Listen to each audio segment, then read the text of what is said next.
다른 형제도 없는 외동딸이었기 때문에 저와 남편은 이 아이를 쥐면 꺼질세라 불면 날아갈세라 애지중지 키웠어요.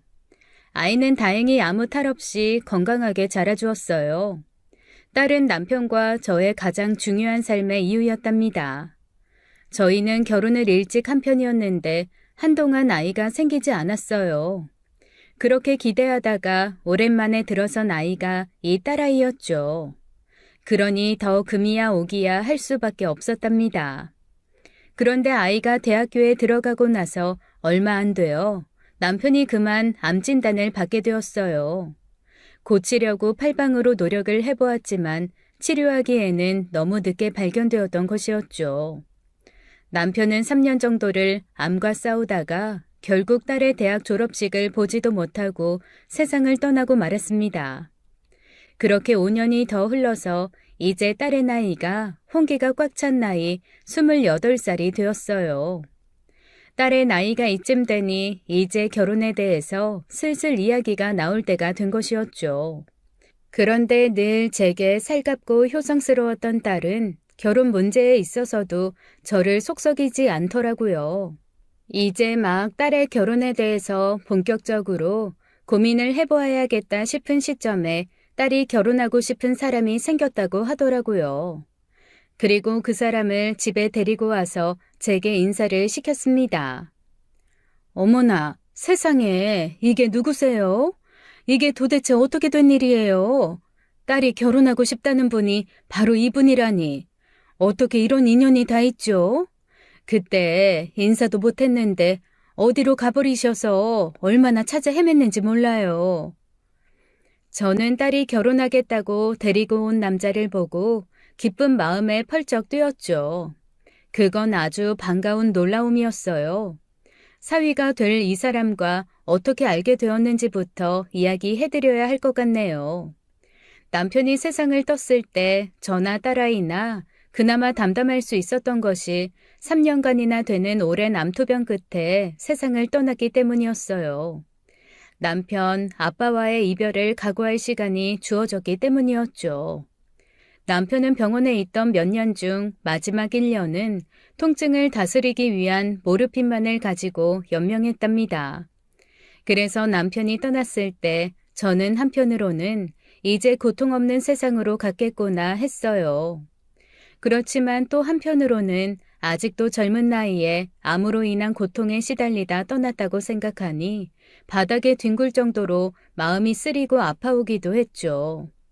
그렇게 각오를 단단히 하고 3년 가까이를 보냈는데도 딸과 저는 얼마간의 시간을 시리에 빠져 보내고 있었어요.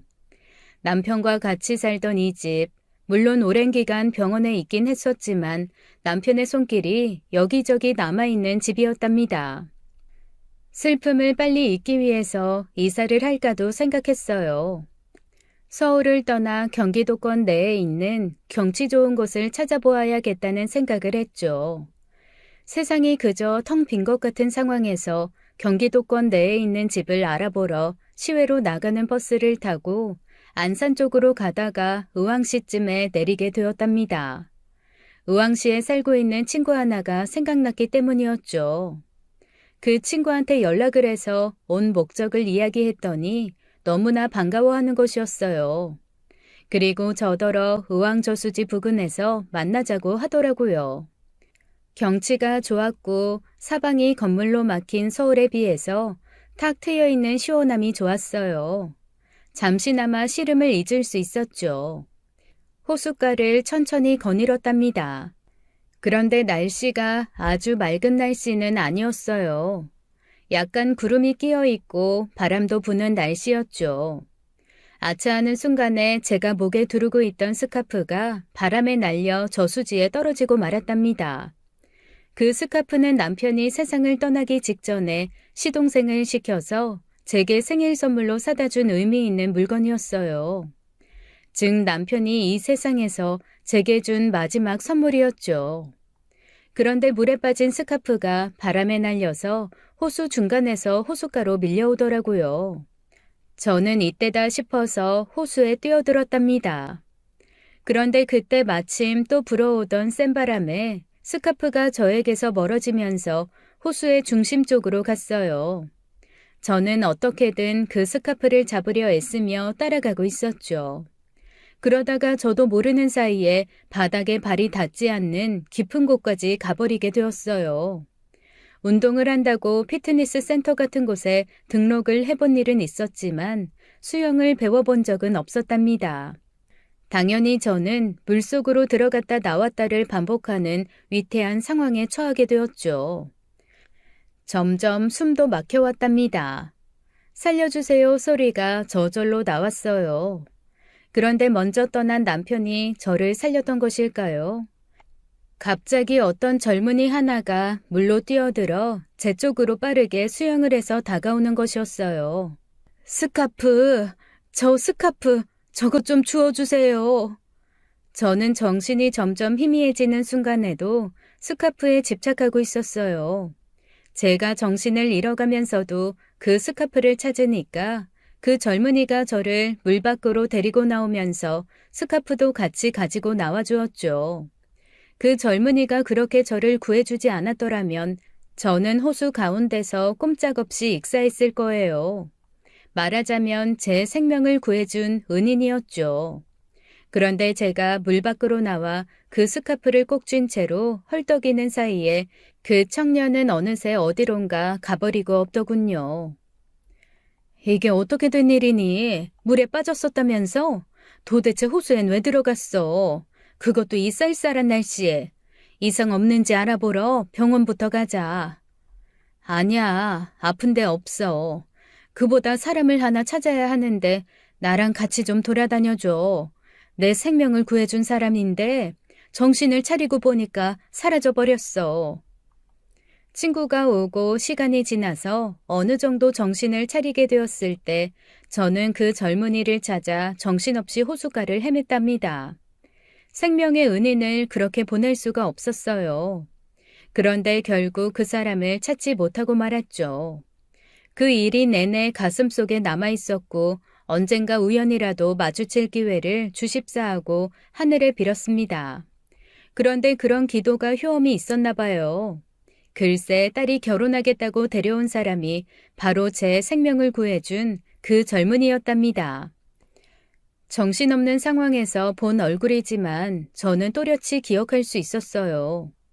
어떻게 이런 일이 다 있을 수가 있어요? 어서 앉아요. 내가 죽기 전에 꼭 다시 볼 수 있게 해달라고 얼마나 하늘에 대고 빌었는데. 그런데 이렇게 내 사위가 되겠다고 오다니 정말 너무나 고마워요. 그때 그분이 바로 어머님이시군요. 정말 어떻게 이런 우연이 다 있을까요? 저도 너무 반갑습니다. 그때 어머님을 물 밖으로 모시고 나오고 나서 친구분이 오셨기에 더 이상 제 도움이 필요할 것 같지 않아서 그냥 자리를 떴었어요. 그리고 말씀 놓으세요, 어머님. 아니요. 사위니까 어느 정도 말을 놓기는 하겠지만 존댓말하고 섞어서 쓸 거예요. 나를 살려준 구세주인데 어떻게 완전히 하대를 하겠어요? 만약 내가 그때 그 호수에서 죽었더라면 우리 딸도 아마 아빠 엄마를 연달아 잃은 서름 때문에 이 세상 하직했을지도 몰라요. 말하자면 한 사람이 아니라 두 사람을 구한 거예요. 어머나, 그러니까 이 사람이 엄마가 그때 말한 그분이라는 거예요? 아빠가 사준 스카프 때문에 호수에 들어갔다가 못 나오게 됐을 때 구해주신 분? 그렇단다. 내가 정신이 희미했지만 얼굴을 똑똑히 기억하고 있었지. 이렇게 만나게 되다니 정말로 기적이로구나. 이어지는 대화 속에서 그 스카프에 대한 이야기도 나왔죠. 그 스카프가 그런 의미가 있는 것이었군요. 거의 숨을 못 쉬면서도 스카프를 찾으시기에 어쨌든 가지고 나오긴 했지만요. 돌아가신 아버님의 마지막 선물이었다는 말씀이시잖아요. 그때 그렇게 저를 구해주고 사라진 젊은이, 아니 이제 사위가 될 사람이었죠. 저는 그 사위가 될 사람을 찬찬히 살펴보았답니다. 용감하게 물속에 뛰어들어 위기에 처한 사람을 구한 청년. 저는 벌써 거기에서 기본 점수 50점은 미리 주고 넘어갔죠. 그래도 딸의 인생과 직결되어 있는 일이라 객관적인 입장에서 사위감을 보려고 애썼어요. 제 앞에서 하는 행동 하나하나가 예의에 어긋나는 것이 없었고 어느 집안에서 자랐는지 참 가정교육을 잘 받은 것 같았답니다. 뜯어볼수록 반듯한 사람이었어요. 그리고 그때 보아서 얼굴을 기억하고 있었지만 깨끗하고 단정한 외모를 가진 사람이었죠. 두말 없이 결혼을 승낙했어요. 딸도 그때 엄마를 구해주어 고맙다는 말을 잊지 않았죠. 화기애애한 분위기에서 그렇게 첫 만남이 끝났답니다. 결혼을 승낙한 후에도 저는 사위를 함부로 하대하지 않았어요.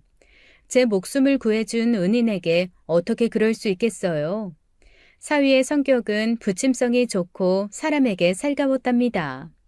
첫 번째 인사를 다녀간 후 결혼 전까지 딸이 직장일로 함께 오지 못해도 혼자서 찾아오는 일도 잦았어요. 올 때 커다란 꽃다발을 만들어 오기도 했죠. 저를 위한 꽃다발이라나요? 그리고 아는 맛집으로 저를 많이 데리고 가주었답니다. 먼저 떠난 제 남편 참 다정하고 자상한 사람이었어요. 저하고 딸아이 둘밖에 몰랐죠. 그렇게 병 때문에 병원에서 움직이지 못하기 전에 남편이 했던 것처럼 사위감은 우리 모녀에게 정말 다정다감했답니다. 그리고 사람과 대화하는데도 진실하고 정성스러워서 세대 차이 같은 것을 느낄 겨를도 없이 친하게 얘기를 나누게 되었어요.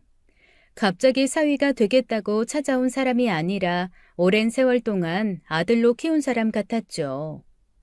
과일 가게 주인이 수박을 통통 두드리는데 나 맛있게 익었다 소리가 들리는 것 같더라고요.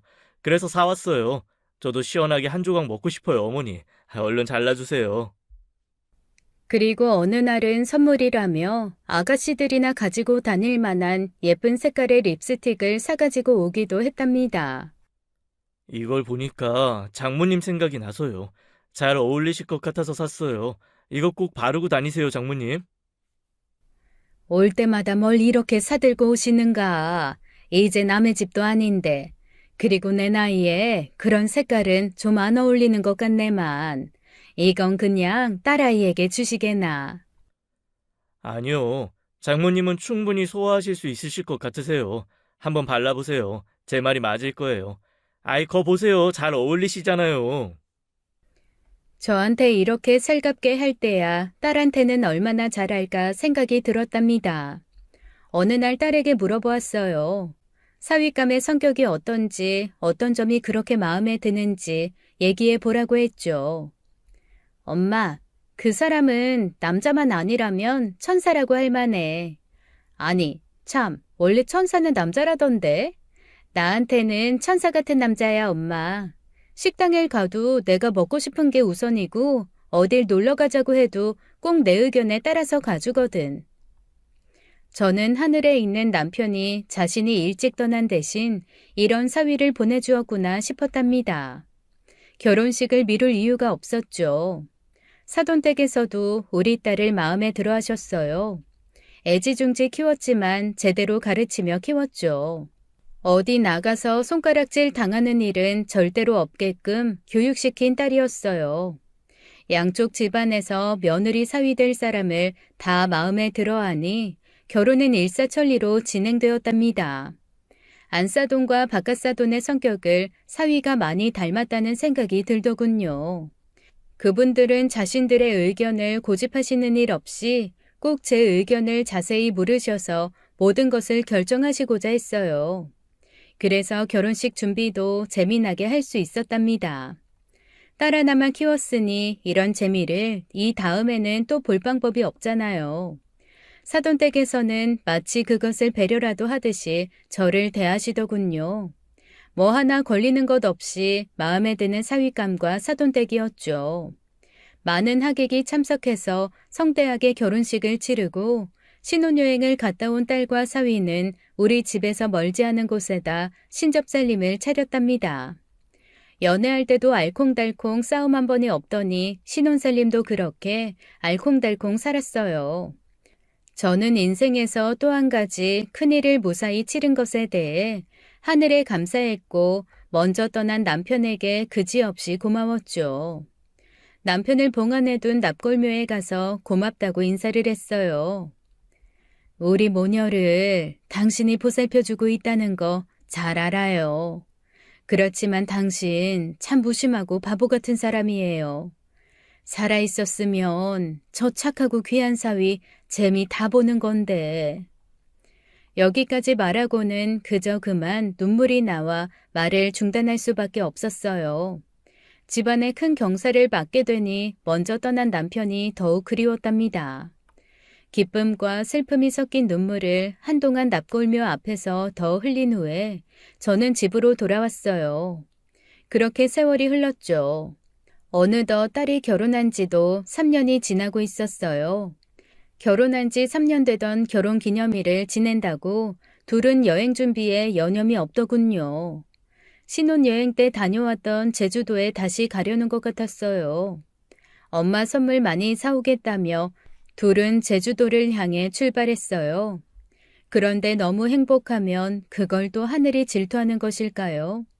저는 남편이 세상을 떠난 후에 다시 날벼락을 맞았답니다. 여기 제주경찰서입니다. 렌터카 한 대가 돌담을 들이박는 사고가 났어요. 거기 타고 계시던 분이 따님과 사위분인 것 같습니다. 그런데 따님은 거의 의식이 없어요. 내려왔다 가셔야 할 것 같습니다. 저는 제주도로 가는 비행기에 몸을 싣고 그러나 그 엄청난 사고는 실감을 못한 채로 제주도로 날아갔어요. 날아가면서도 아니야, 우리 딸과 사위는 아니겠지 하는 희망을 가지고 있었답니다. 그런데 현실은 차가웠어요. 제주도에 있는 한 종합병원에 딸과 사위가 입원하고 있었답니다. 딸의 상태는 생각한 것보다 훨씬 심각했어요. 지금 따님이 혼자 할 수 있는 일은 없습니다.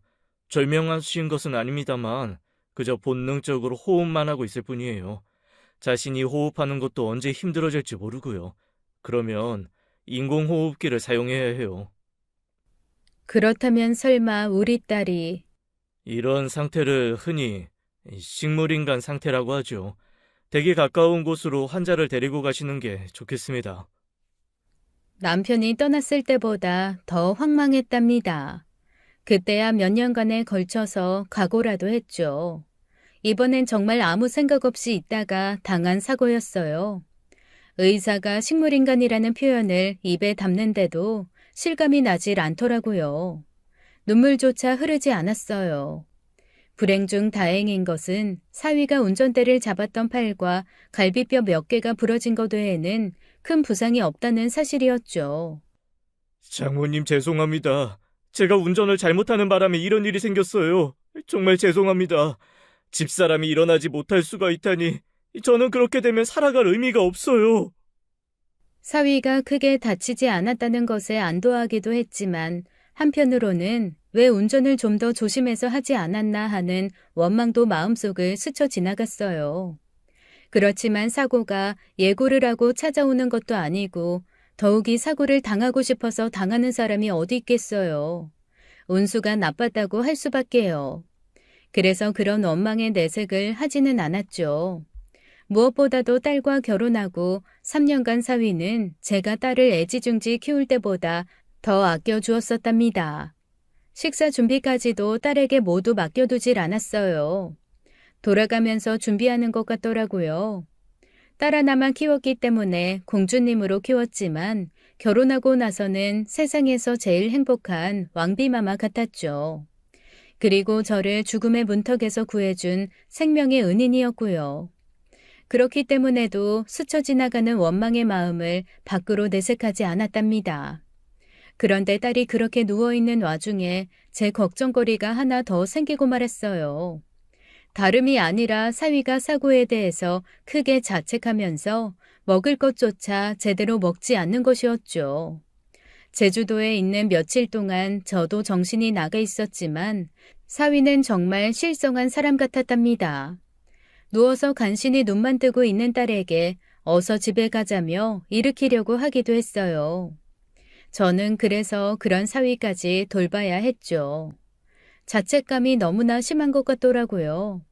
어쨌든 그런 상태에 있는 딸을 데리고 서울로 왔고 사위는 자신들이 살던 집 근처의 종합병원에 딸을 입원시켰어요. 그리고 모든 일을 전폐하고 딸을 돌보는데 온 정성을 다했죠. 내 잘못이야. 모든 게 다 내 잘못이야. 그때 내가 조심했더라면, 그래도 당신 이렇게라도 내 곁에 있어줘서 고마워. 사위는 딸의 병실에서 살다시피 하더군요. 알아듣지도 못하는 딸에게 아침 저녁으로 다정한 인사를 하고 안부를 묻기도 했어요. 그렇게 누워있는 아이에게 무슨 변화가 있을 것이라고 저렇게 매일 안부를 묻는지 마음이 너무나 아팠죠. 당신, 오늘은 어땠어? 꿈은 무슨 꿈을 꿨어? 꿈에서 아버님 만났어? 가만히 있어보자. 이쪽 어깨 쪽 자리가 좀 베기게 생겼다. 내가 잘 펴줄게. 그리고 알아보지도 못할 아이에게 꽃다발은 또 왜 그리 꼬박같이 사오던지요. 딸이 저러고 있는 것도 걱정이지만 나는 자네가 이러고 계시는 것도 큰 걱정이네.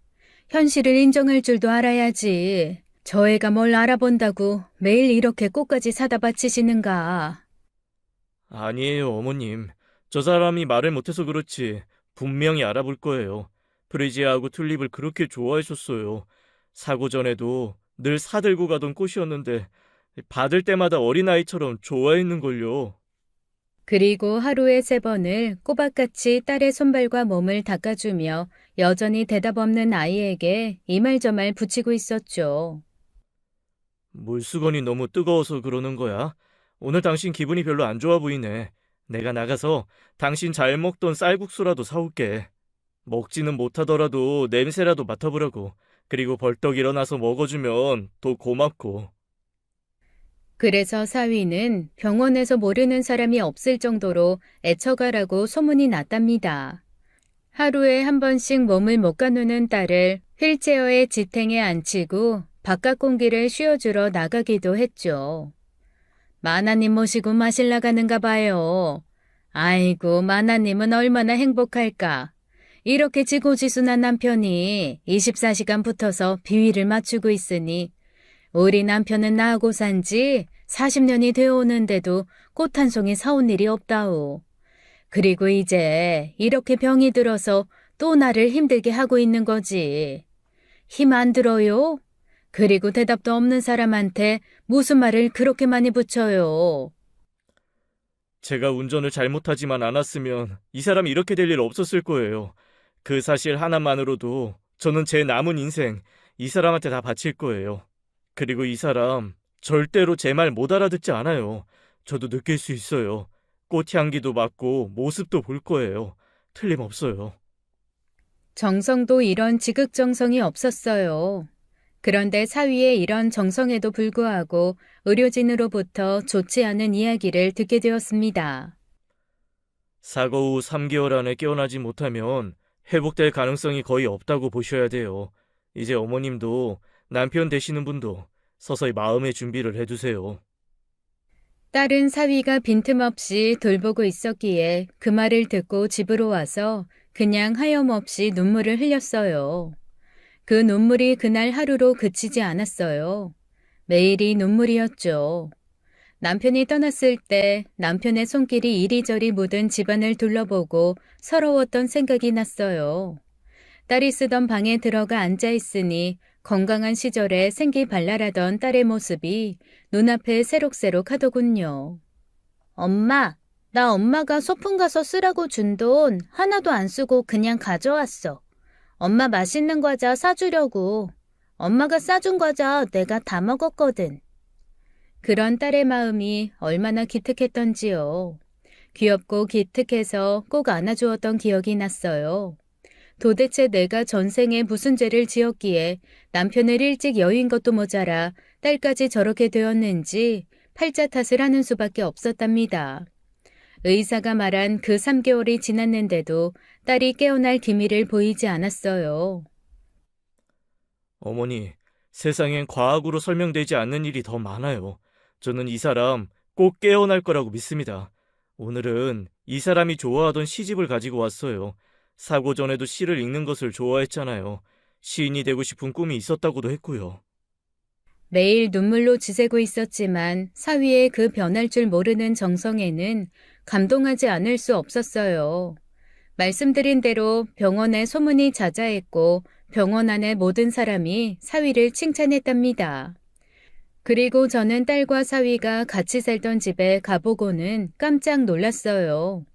제가 사위 먹으라고 해다 준 음식이 거의 그냥 냉장고 속에 방치되어 있는 것이었어요. 즉 사위는 제대로 먹지도 않고 병원에 드나들면서 딸을 보살피고 있는 것이었죠. 만일 얘가 깨어났는데 자네가 잘못돼서 이 세상에 없게 되시면 그동안의 정성이 다 무슨 소용이 있단 말인가. 자네가 말하지 않았는가. 꼭 깨어날 거라고 말이야. 그렇다면 자네 몸을 생각하면서 병구안도 해야 할 것 아닌가. 사위는 몇 달 사이에 눈에 띄게 여위어 있었어요. 해다 주는 음식을 먹지 않고 그렇게 방치해두고 있었으니 오죽했겠어요. 그렇다고 병원에서 딸을 두고 따로 식사를 하러 나가지도 않았답니다. 그저 침대 옆에서 먹을 수 있는 과자 쪼가리나 김밥 한 덩이 정도로 연명을 하면서 딸만 쳐다보고 있는 것이었죠. 딸의 집에 가보아도 라면 봉지만 쓰레기통에 수북했어요. 사위의 건강에 대한 걱정과 더불어 사위가 하던 일에도 신경이 쓰였죠. 사위는 작은 쌈밥집을 운영하고 있었는데 사고 후의 사업에 대해서도 거의 신경을 쓰지 않는 것 같더라고요. 일은 어떻게 되어가는지 묻자 가게를 열 때부터 있었던 직원이 알아서 운영하고 있다는 것이었어요. 아무리 경력이 오래되어도 그렇지 주인이 있는 가게하고 없는 가게가 어떻게 같겠어요. 아무래도 이러다가 자네한테 더 먼저 큰일이 벌어지겠네. 이 아이 당분간 나한테 맡기고 가게에도 좀 나가보시고 맛있는 것도 먹고 몸을 좀 챙기게. 내가 보약이라도 좀 지어야겠어. 내가 해다 준 반찬도 하나도 안 먹고 냉장고 안에 그냥 쌓여 있더구만. 당장 일어나서 집으로 가게. 가서 눈 붙이고 맛집 찾아서 맛있는 거라도 먹고 와. 보약이 따로 있나요? 장모님이 해다 주신 집 반찬이 보약이죠.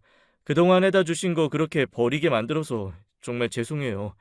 지난번 끓여다 주신 소고기 묵국 한 모금 먹어보니 속이 확 풀리던걸요. 그건 먹고 싶네요, 어머니. 이 사람이 사고 전에 어머니한테 배운 솜씨로 그 국을 자주 끓였었어요.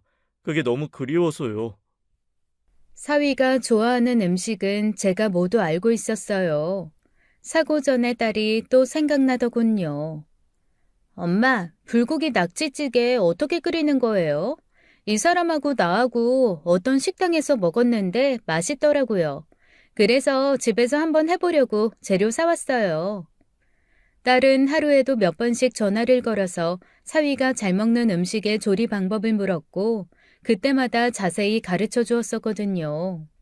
라면 봉지만 수북하고 오래된 음식만 쌓여있는 사위의 집을 생각하니 사위가 며칠에 한 번 들어와서 씻거나 잠깐 눈만 붙이는 집이지만 제가 한번 털어내어 청소를 해야겠다는 생각이 들었습니다. 그래서 식재료를 잔뜩 사들고 딸네 집으로 향했죠. 만들어서 실어 나르느니 차라리 거기서 만들어 놓는 게 낫겠다 싶었어요. 국거리에 각종 나물거리에 생선회 등등 식재료를 손에 잔뜩 들고 딸네 집으로 갔답니다. 그리고 식재료를 냉장고에 넣어 청소부터 시작했죠. 사람이 제대로 붙어있지 않은 집이라서 청소할 게 많았어요. 베란다 쪽 문에는 거미줄까지 생겼더라니까요. 청소를 하다 보니 냉장고 옆에 긴 통이 하나 보이더군요. 열어보니 각종 우편물을 넣어두는 통인 것 같았어요. 빨리 전달해야 하는 것을 구분하려고 통에 있는 우편물을 모두 쏟았죠. 그런데 그 속에서 의외의 우편물이 나오더라고요. 그 우편물들은 독촉장들이었는데 눈에 띄는 것이 아파트 대출금 이자와 건강보험료가 미납되었다는 독촉장도 있었어요. 이상하다는 생각을 하면서도 반찬들을 가득 만들어서 냉장고 안에 넣어두었죠. 그리고 다음날 병원으로 가서 저는 사위에게 그 독촉장들에 대해서 아주 조심스럽게 물어보았습니다. 사위는 제 질문에 바로 대답하지 못하고 약간 우물쭈물하는 것처럼 보이더군요. 그러더니 이내 설명을 해주더라고요. 이 사람 병간호를 하다 보니 식당 일을 거의 방치할 수밖에 없었고, 그래서 매출이 많이 줄었어요. 경험 있는 직원이 있다지만 아무래도 제가 있는 것하고는 다르잖아요. 그러면서 사위는 눈물을 보이더군요. 저는 이 사람한테 정말 면목이 없는 사람이에요. 저 때문에 집사람이 이렇게 되었으니 제가 어떻게 다른 일에 신경을 쓸 수 있겠어요. 하긴 사위의 심정과 상황을 저처럼 잘 아는 사람이 어디 있겠어요. 이렇게 병원에만 붙어 있는데 예전처럼 돈벌이를 할 상황도 아니겠죠. 그 독촉장에 대한 사위의 말을 들은 저는 사위가 더욱 안쓰러웠답니다. 내 딸을 간호하느라고 경제적으로도 어려운 입장에 있는 거 잘 알겠네. 내가 얼마라도 도울 테니까 생활비에 조금 보태고 우선 연체된 아파트 대출금하고 건강보험료부터 해결하시게나. 아니요, 어머니. 이런 상황에서 아파트 대출금이 계속 부담이었어요. 그래서 집을 팔려고 생각 중이었거든요. 그러니 어머니께서 신경 안 쓰셔도 돼요. 집 파는 일은 친구 한 녀석이 알아서 해준다고 했고요. 대출금을 내기 어려운 상황이니 집을 팔겠다고 생각하는 것도 무리는 아니었죠. 그런데 마침 제 소유이면서 다른 사람에게 전세를 준 아파트 생각이 나더라고요. 날짜를 헤아려 보니 곧이어 재계약을 하거나 아니면 세입자 쪽에서 집을 비워야 할 때가 되어 있었어요. 날짜가 조금 남아있긴 했지만 그쪽의 의중을 타진해 보기 위해 전화를 걸어보니 다른 도시로 이사를 해야 하기 때문에 재계약을 하지 않겠다고 하더군요. 마침 잘된 일이었어요. 이참에 아파트 대출금이 부담된다는 사위에게 집을 팔라고 하고 세를 놓았던 제 소유의 아파트를 사위에게 주면 되니까요. 사위에게 집을 판 돈을 가지고 밀린 아파트 대출금 등을 정리하고 남은 돈은 저축하라고 한 다음에 제 소유의 아파트로 이사하라고 했죠. 우리 사위 참 눈물도 많은 사람이었어요. 언젠가 딸이 한 말이 생각나더군요. 남자만 아니라면 천사라고 할 만한 그런 사람이라고요. 제 아파트를 주겠다는 말에 하염없이 눈물만 흘리더라고요. 그리고 처음에는 그것을 받을 수 없다며 거절을 하더라고요. 자신이야 어차피 이 병원이 집이나 마찬가지라면서요. 제가 야단을 치다시피 해서 그 집을 사위에게 넘기기로 합의가 되었죠. 사위가 다시 눈물을 보이며 제게 너무나 감사하다고 했답니다. 그리고 사위가 부담해야 할 돈이 아파트 대출금이나 건강보험료뿐만이 아니었어요. 딸이 입원해 있는 병원비도 만만치 않았답니다. 물론 제가 도와주고는 있었지만 그것도 역시 사위에게 큰 짐이었죠.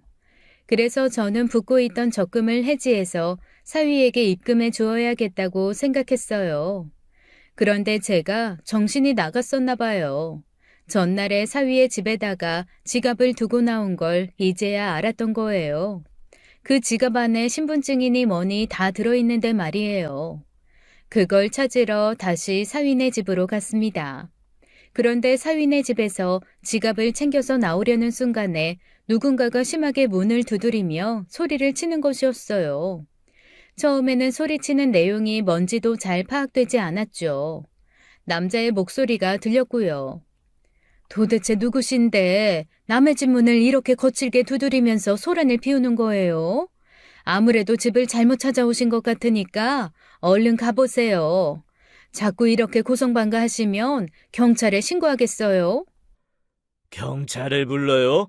어디 불러보쇼? 경찰을 부를 사람은 바로 나란 말이에요. 여기 사는 사람이 나한테 사기를 쳤어요. 내가 이 사람을 오늘도 못 만나면 경찰에 신고할 생각이었으니 잘 됐구만요. 분명히 이 사람이 집을 잘못 찾아왔다고 생각하면서 저는 빙긋 웃음까지 띄우며 무슨 사기인지 말해보라고 했죠. 그런데 이 사람이 오히려 저를 경계하는 것이었어요. 댁은 누군데 그런 걸 묻는 거예요? 여기 사는 사람하고 어떻게 되는 사이냐고요? 그런데 그렇게 저를 경계하던 그 사람이 이 집에 사는 사람이 내 사위라고 하니까 그 사기라는 것에 대한 내용을 이야기해 주더군요. 그런데 내용인즉 제가 너무 놀라 기절할 만한 것이었어요. 아주머니 사이 되는 사람이 도박판에서 나한테 빚을 많이 졌어요. 내가 그걸 받으려고 얼마나 애를 썼는지 알아요? 그래서 결국 현금이 아닌 금덩어리로 그 돈을 받았는데, 내다 팔려고 보니 이게 건만금이지 안에는 가치도 없는 돌덩어리란 말이에요. 이게 사기가 아니면 뭐가 사기겠어요? 도박판에 가짜금에 도대체 우리 사위하고는 어울리지도 않는 말들이 그 남자의 입에서 술술 나오고 있었어요. 저는 뭐라 말할 수 없이 큰 충격을 받았죠. 그 사람이 사위가 어디 있는지 당장 대라고 저를 겁박하더군요. 그렇지만 저는 모른다고 잡아뗐어요. 이 사람이 잘못 찾아왔거나 거짓말을 하고 있을 가능성이 크지 않겠어요? 제가 죽어도 사위가 어디 있는지를 말해주지 않자 이 남자는 저에게도 입에 담지 못할 욕설을 하더니 나가버리더군요. 가능성은 반반이었어요. 이 남자의 말이 맞는지 거짓말인지 말이에요. 저는 일단 적금을 해지해서 사위에게 돈을 붙이는 것을 보류했죠. 적금 만기가 알고 보니 일주일 남았다고 하네. 내가 일주일 후에 해지해서 돈을 줄 테니까 그때까지 기다리시게나. 사위와 딸을 결혼시키고 나서 사위에게 처음으로 거짓말을 했죠. 그런데 그러고 나서 저는 틀림없이 사위의 눈에서 크게 실망하는 빛을 보았답니다. 잘못 보았을까 생각도 했지만 아니요, 정말 사위는 많이 실망하는 것 같았어요. 자네 혹시 말이야. 이건 그냥 혹시나 해서 묻는 건데 혹시 예전, 그러니까 결혼 전에라도 도박에 손을 댄 적 있나? 사위는 깜짝 놀라면서 도대체 누구한테 그런 이상한 소리를 들었냐고 묻더군요. 내가 자네 집 앞에서 서성대던 어떤 여자를 만났는데 그 여자가 자네한테 도박 빚을 받을 것이 있다면서 이상한 소리를 하지 뭔가. 누군지 알겠어요, 장모님. 그 여자는요, 제 가게에 술을 대주는 여자인데, 지금 제가 대금 정산을 못 해주니까 그렇게 이상한 소문을 퍼뜨리고 다닌다고 가게 직원 하나가 얘기를 해주더라고요. 저는 일부러 제가 만난 사람을 여자라고 물어보았어요. 그런데 사위는 그 가상의 인물을 잘 아는 사람이라고 하는 것이었죠. 저는 비로소 사위가 제게 거짓말을 하고 있다고 확신하게 되었답니다. 조금씩 사위가 좋지 않은 사람일지 모른다는 생각도 하게 되었어요. 그런데 그런 생각을 하다가 저도 모르게 도리지를 치고 말았답니다. 딸에게 그렇게 헌신적이고 저의 생명을 구해준 사위였어요. 그런 사위를 두고 제가 무슨 이상한 생각을 하는 것일까요? 사위를 의심한 저 자신을 자책할 수밖에 없었죠. 그렇게 다시 한 달이 흘러갔어요. 저는 사위를 의심한 저 자신을 책망하면서도 여전히 사위에게 돈을 붙여주지 않고 있었답니다. 이건 분명히 뭔가 잘못되고 있다는 생각이 들었기 때문이었어요. 무엇보다도 제가 지어낸 가상인물인 그 여자에 대한 사위의 말은 거짓말이 틀림없었으니까요. 저 어머니, 집이 곧 팔릴 것 같아요. 친구 녀석이 작자가 나섰다고 하더군요. 그러면 제 집이 없어지는 건데, 언젠가 제게 주시겠다고 한 장모님 소유 아파트 말이에요. 그 말씀 믿고 친구에게 계속 집 파는 일을 추진하라고 했었던 거예요. 저는 전세된 사람들이 나가질 않고 있어서 지금 당장 집을 넘겨주기는 어렵다고 둘러댔죠. 사위는 붙여주기로 한 돈에 대해서도 언급하더군요. 대출금의 아파트 관리비에 자신이 딸아이의 곁에 붙어있는 바람에 밀리게 된 돈이 많다는 얘기를 서서히 시작하는 것이었어요. 그것도 지금 해약하면 손해가 너무 많으니 어차피 밀린 것 조금 더 기다려보자고 했죠. 어머니, 지금 말씀입니다. 어머님 따님을 간호하느라고 아파트가 그냥 날아가게 생겼어요.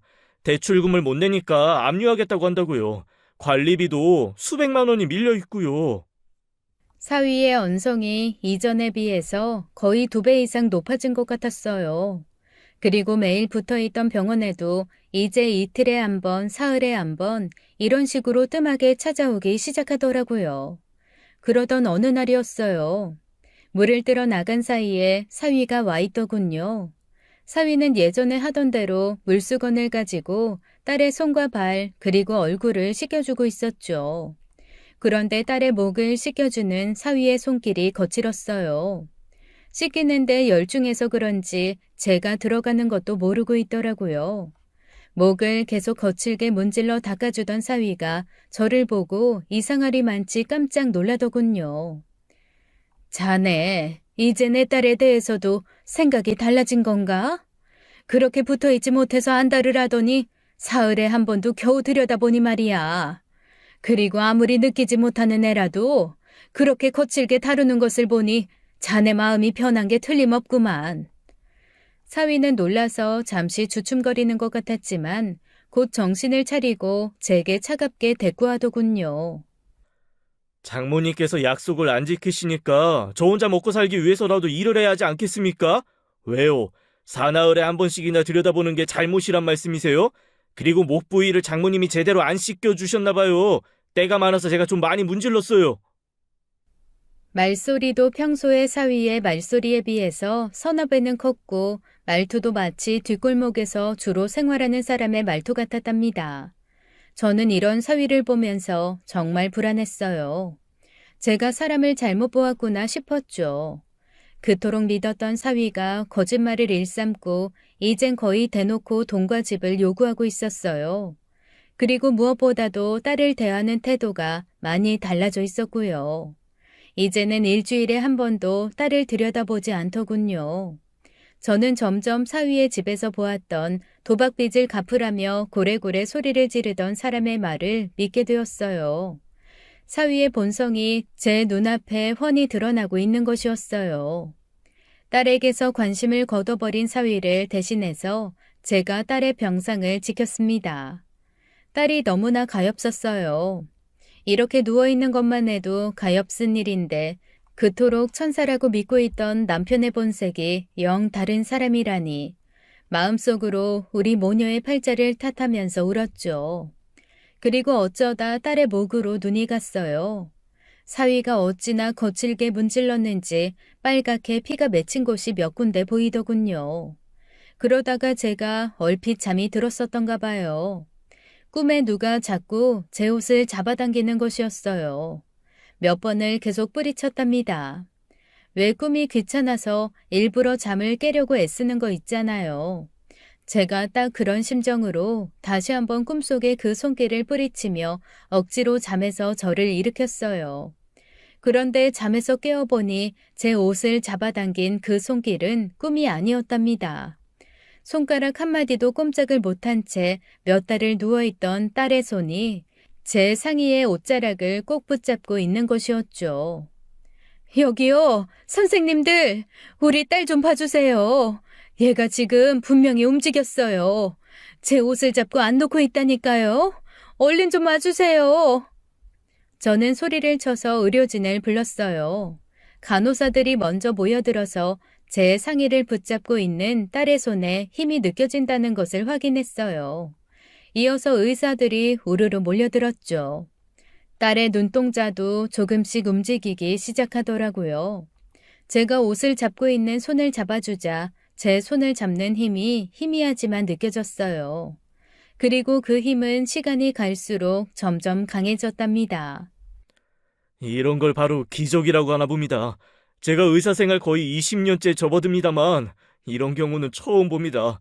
정말 축하드립니다. 딸이 그렇게 기적적으로 깨어났죠. 이제는 의심스럽기 짝이 없는 사위였지만 그래도 사위에게 이 깊은 소식을 알려주기 위해서 제일 먼저 전화를 걸었어요. 그런데 전화기가 꺼져 있더군요. 그래서 사위에게는 소식을 전하지 못하고 친척들에게 먼저 이 반가운 소식을 전했답니다. 깨어나기는 했지만 오랫동안 누워있던 딸은 근육이 매우 약해져 있는 상태였어요. 몸을 지탱할 힘이 없어 보였죠. 그리고 한동안 말도 어눌하게 하더라고요. 의사는 시간이 약간 걸릴 거라고 했어요. 그렇지만 곧 회복할 테니 걱정하지 말라는 말을 덧붙이면서요. 그 사람, 그 사람 어딨어요? 그 사람 데려다 주세요. 딸이 드디어 또렷이 알아들을 만한 말을 시작했어요. 제 남편을 찾는 것 같더군요. 걱정 말아라. 네 남편은 팔하고 갈비뼈에 크지 않은 부상만 입었어. 지금은 상처도 다 아물고 정상적으로 살고 있으니 너나 빨리 회복할 생각을 하려무나. 그게 아니에요, 엄마. 그놈이 일부러 사고를 낸 거였다고요. 나를 죽이려고 했단 말이에요. 딸이 악을 쓰다시피 말했어요. 얘가 아직 제대로 깨어나지 못한 모양이구나. 며칠 기다리면 나아질 거야. 회복이 빠를 거라고 의사가 그랬어. 그리고 네 남편에 대해서는 나중에 다시 얘기하자꾸나. 사위에 대해서 일단 딸에게도 그 본색이 어떤 것인지 알려주어야 했어요. 저는 그 일도 정말 걱정이 되었죠. 딸이 그 이야기를 듣고 받을 충격을 생각하니 기가 막히더군요. 엄마, 나 이제 정신 멀쩡해요. 분명히 그놈이 일부러 사고를 냈다고요. 내가 앉은 조수석 쪽을 일부러 돌담에 갖다 박은 거라니까요. 딸의 말소리는 점점 또렷하게 되었고 이제는 긴 이야기도 할 수 있는 상태가 되어 있었어요. 딸아이가 이 사태를 어떻게 된 것인지 제가 모르는 상황에 대해서 설명하기 시작했어요. 여행을 떠나던 결혼 기념일로 거슬러 올라가 상황을 설명하더군요. 사위가 운전을 했고 딸은 조수석에 앉아 있었다죠. 어디서 전화가 오네? 그런데 당신 폰 벨소리 아니잖아. 내 폰도 아닌데 무슨 핸드폰 소리가 나는 거지? 딸이 소리가 나는 뒷자리를 향해서 몸을 돌렸다죠. 의문의 전화벨 소리가 나는 곳은 바로 뒷자리에 놓아둔 사위의 가방이었다고 했어요. 운전을 하고 있었기 때문에 두 팔이 자유롭지 못했던 사위는 딸이 그 가방을 조수석으로 가지고 오는데도 말리지 못하더라는 것이었죠. 그 사람의 가방에서 내가 모르던 핸드폰을 하나 발견했어요. 영업용 폰이라고 둘러대더라고요. 그런데 그 폰을 열어보고 정말 기절하는 줄 알았다니까요. 웬 여자하고 다정한 포즈로 시내에 찍은 사진부터 펜션이나 리조트의 발코니로 보이는 곳에서 가운 차림으로 둘이 찍은 사진 등등이 다 그 폰에 있더라고요. 즉 쥐도 새도 모르게 사귀던 여자와 연락을 하기 위한 세컨폰을 딸아이가 보게 되었다는 것이었어요. 그 폰의 존재를 그때까지 전혀 몰랐던 딸아이가 크게 충격을 받았고 사위가 운전을 하느라고 팔이 여유롭지 않을 때 사진과 주고받은 카톡 내용을 다 볼 수 있었다고 했죠. 사진과 카톡의 날짜까지 확인할 수 있었는데 딸과 사위가 결혼하기 전에 사진까지 있었다는 것이었어요. 당신 이런 사람이었어? 어떻게 나랑 우리 엄마를 이렇게 속일 수가 있어? 내가 몰랐으면 모를까. 알게 된 이상 그냥은 못 넘어가. 차 돌려. 서울로 돌아가요. 이혼 절차 진행할 거야. 내가 폰을 끄는 걸 잊었던 모양이네. 나도 몰랐으면 모를까. 당신이 알게 된 이상 그냥 지나칠 수 없게 되었어. 나 원망하지 마. 이거 당신이 그 폰을 마음대로 열어본 대가니까. 그리고 어차피 우리가 결혼했을 때 이맘때쯤 당신은 세상을 떠나주어야 하는 것이었어. 당신 명이 아주 조금 줄어드는 것뿐이야. 그러더니 갑자기 차를 가속하더라는 것이었어요. 겁에 질린 딸이 무슨 짓이냐며 속도를 줄이라고 소리쳤지만 사위는 듣지 않았다더군요. 그리고 갑자기 차도를 이탈해서 차의 오른쪽에 있던 돌담을 들이받았다는 것이었어요. 그래서 조수석 쪽의 차가 엉망으로 부서지고 딸은 실신한 채로 발견되었던 것이었죠. 어쩌다 일어난 사고가 아니라 고의사고였다고 딸이 울먹이더군요. 저는 딸의 말에 충격을 받았지만 최대한 정신을 가다듬으려고 애쓰면서 경찰에 신고했어요. 경찰은 지금까지의 이야기를 듣더니 일단 돌아갔다가 다음날 다시 오겠다고 하더군요. 혹시 사이분이라는 사람이 이 사람 맞습니까? 사진을 좀 자세히 보아주세요. 예전에 촬영된 사진이라서 좀 흐리고 요즘 모습과는 약간 차이가 있습니다. 그것은 놀랍게도 사위의 사진이었어요. 물에 빠져 정신이 아득해지면서도 잊어버리지 않은 얼굴이었죠. 사진이 좀 흐릿하다고, 그리고 옛날에 촬영된 것이었다고 제가 사위를 몰라볼 리가 없었죠. 이 사람 상습 도박 및 도박장 개설 혐의로 경찰이 수배하고 있는 사람이에요. 거의 있는 곳의 존재를 압박해 들어가고 있던 차에 아주머니께서 신고를 해주신 거예요. 덕분에 일이 조금 빨리 진행되게 생겼네요. 경찰은 곧바로 사위에 대해 고의로 사고를 내서 사람을 죽이려고 한 혐의를 추가해 수배했죠. 결국 사위는 문을 닫은 자신의 가게 창고에서 체포되었어요. 도박에 조금 손을 댄 건 맞지만 내가 언제 도박장을 개설했다고 그래요? 그리고 사고도 우연이었었고요. 도대체 내가 이 여자를 죽일 이유가 어디 있습니까? 부인에 대해서 수십억 대의 사망보험금이 들어있던데요. 그것만으로도 충분히 살해 동기가 된다고 볼 수 있겠죠. 그것 말고도 여러 가지로 부인을 살해하려고 시도했던 것 같은데 수십억의 돈이 들어오는 일이니까요. 저는 갑자기 사위가 딸을 물수건으로 씻기면서 목 부위를 강하게 문질렀다는 기억이 났고 소름이 쫙 끼치더군요. 조금만 제가 늦게 들어갔더라면 세게 문지르는 정도가 아니라 위에서 아래로 압박을 가했을 수도 있었을 거라는 생각이 들었어요. 경찰에 이 얘기까지 다 해주었죠. 내가 미쳤습니까? 그 눈이 많은 병원에서 사람을 죽이게요. 말도 안 되는 말씀 마세요. 당신 미쳤더라. 그 내연녀하고 찍은 사진들하며 도박 비잭 하우스 개설한 거 하며 그게 제정신으로 할 수 있는 일이야? 그리고 미안해서 어떡하지? 내가 안 죽어서 말이야. 깨어나서 고의 사고였다고 폭로하지 말았어야 했는데 깨어나서 정말 미안하게 됐어.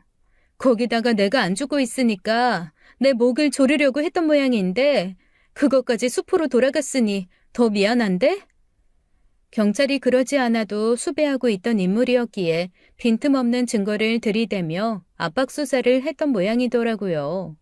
사위가 결국 모든 것을 실토했다죠. 따님이 사진을 보셨다던 그 내연녀도 범행에 가담할 정황이 드러나고 있습니다. 아마도 사망보험금을 가지고 둘이 어디 외국으로 도피하려 했겠죠. 그러니까 집안에 남자가 없고 약해 보이는 모녀 둘만 있는 그런 사람을 일부러 골랐던 거예요. 그런데 부인께서 핸드폰을 열어보시는 바람에 이를 갑자기 서두르게 되었던 것이었고요. 그리고 제가 사위의 집에서 보았던 도박빚을 갚으라고 소리 지르던 사람과 가짜 금덩이에 대해서도 물어보았죠. 그 사람 역시 상습 도박으로 체포되었다고 하더군요. 그리고 사위가 겉에만 금칠을 한 돌덩이를 건넨 것도 사실이라는 것이었어요. 이미 도박으로 인해 수억의 빚을 지고 있었고 가게와 집도 이미 날려버린 상태였다더군요. 경찰은 사위를 살인미수 및 상습 도박, 도박장 개설 혐의로 구속했어요. 도박죄 중에서 도박할 장소를 제공하는 도박장 개설의 죄는 특히 무거운 죄에 속한다죠. 재판이 빠른 속도로 진행되었어요.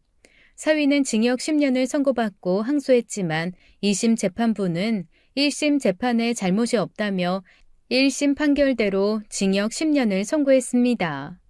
물에 뛰어들어 죽어가던 저를 살렸던 그 용기 있는 청년이 왜 이런 인생을 살게 되었는지 정말 궁금하더군요. 그것만이라도 물어보기 위해서 저는 사위에게 면회를 갔어요. 사위가 면회를 거부한다더군요. 하긴 이유를 알아서 뭘 하겠어요. 그 이유로 인해서 벌어진 결과가 더 중요한 것이겠죠. 딸이 변호사를 선임해서 이혼을 진행했어요. 변호사가 이혼 서류에 도장을 받으러 가는 날 딸도 동행하는 것 같더군요. 사귀는 여자가 있으면서 나하고 결혼한 이유가 결국 사망보험금을 타내기 위한 거였어?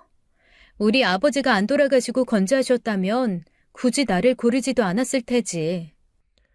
이혼 서류 가지고 왔으면 그냥 서명이나 받아가지고 가. 다른 말에 대해서는 대답하고 싶지 않으니까. 아마 보이는 것이 진실이겠지. 내가 운전을 잘못했던 모양이지. 나는 잘했다고 생각했는데 말이야. 그게 좀 억울할 뿐이야.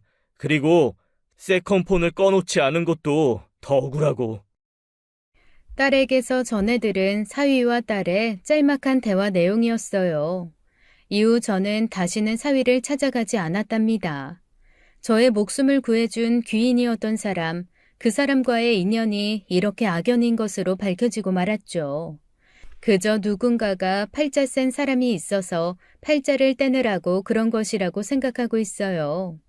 하지만 우리가 그렇게 재수없는 사람들은 아니라고 딸도 저도 그렇게 생각하고 있답니다. 그것은 죽이려고 마음을 먹고 일부러 차를 돌담에 갖다 박기까지 했는데 살아나준 딸, 그리고 깨어나지 못할 거라는 의료진의 말에도 불구하고 깨어나준 딸이 있었기 때문이었어요. 아마도 하늘에 있는 남편이 거의 죽어가는 딸에게 이야기를 했던가 봐요. 너 아직 여기 올 때 아니다. 네 엄마하고 좀 더 살다 오너라 라고요. 딸이 깨어나준 것에 감사하면서 저는 딸의 재활을 돕고 있답니다. 아주 빠른 회복세를 보이고 있어요. 감사한 일이죠. 지금까지 귀인이 결국 악연이 된 사연, 저와 딸 그리고 귀인이었다가 악인이 된 장본인을 둘러싼 사연을 이야기해드렸습니다. 사연 들어주셔서 감사해요. 지금까지 사연 읽어주는 남녀였습니다. 끝까지 시청해주신 여러분 감사드리며 저희는 다음 사연으로 돌아올게요. 감사합니다.